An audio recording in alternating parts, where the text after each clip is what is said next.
David Oliver, and welcome to our 28th teaching YouTube video that we've been recording now for several years related to my nasopharyngeal cancer, which is stage 4, and now I'm a hospice patient and we're near the end. And recently I did a short video for my wife who is teaching a class about caregiving and death and dying. And she asked me to share some of my experiences with caregivers. We did that video and it seemed pretty successful, and so we thought we would share it here and make it video number 28 for you. So stay tuned. Here is the video I prepared about caregiving for my wife, Debbie. I've been the recipient of her care.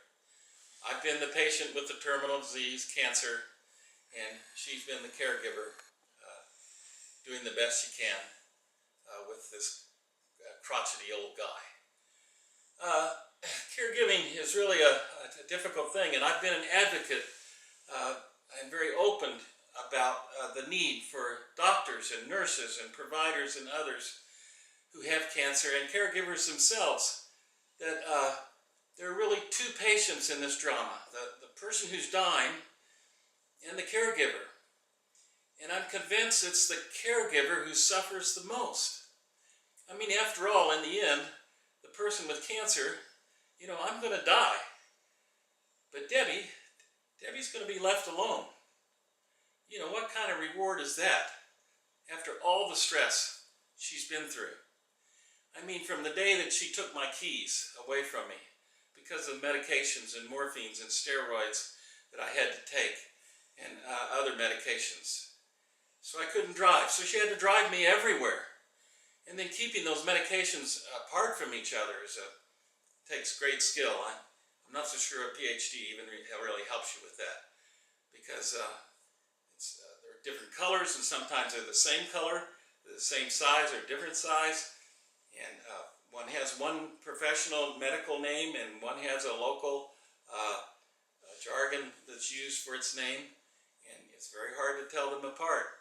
And yet you're taking a lot of these medications. I think Debbie can tell you, since she gives me my medications, but I think there's 19 a day. I think in total I'm taking 19 different medications every day at different times of the day. In the morning, at noon, 2 o'clock, 4 o'clock, and when I go to bed. And then as I'm in hospice now, I'm in the last stages of living, and things change. I mean, it's not like you get this caregiving down pat and then it's over with. It changes. Right now, my feet, for example, I won't show you because I lift them way up. Maybe you can see how swollen they are. I mean, they're just really huge. And the fluid, the gravity, is pulling all that fluid down there. And they tingle, and they're kind of sore. But there they are. And every night I soak them. And Debbie puts lotion on them, and she rubs them down, and it really feels good. It's like getting a massage. Well, that's really what it is. But it takes time, and it takes work. And sometimes I see a tear in her eyes, because she knows there's going to be a time when I'm not there, and it's time for the soaking and the lotion. And so that goes on. I can't swallow very well, and controlling that is difficult. And I walk around, and I don't want to take all this medicine because it makes you want to sleep. And why do you want to sleep your life away? But she's had to convince me that I have to sleep in order to enjoy the quality of life that I do have left. And she's right. I can only manage about 2 hours a day out with my oxygen. Maybe you can see I'm breathing kind of hard because I don't have my oxygen on like she told me to put it on, because I'm still a little vain about this little tube that runs under here. And my walker, she had to find me a walker so I could at least get out and go in restaurants as long as possible. And when we go to places like Ruby Tuesdays, she has to stand in line and get my food for me.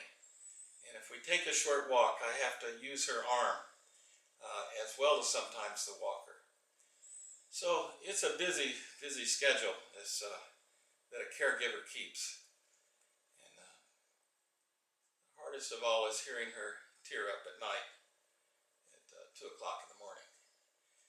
And that's pretty tough on the person who's feels responsible. The hardest thing for me is going from independence to dependence.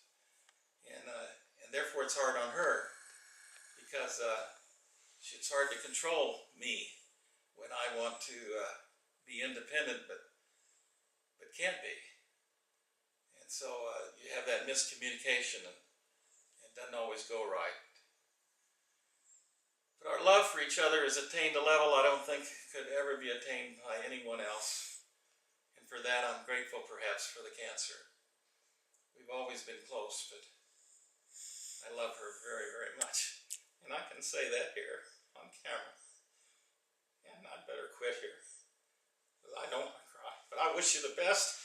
You doctors, you got a lot to learn, and you got a lot to accomplish. Remember, there are 2 patients.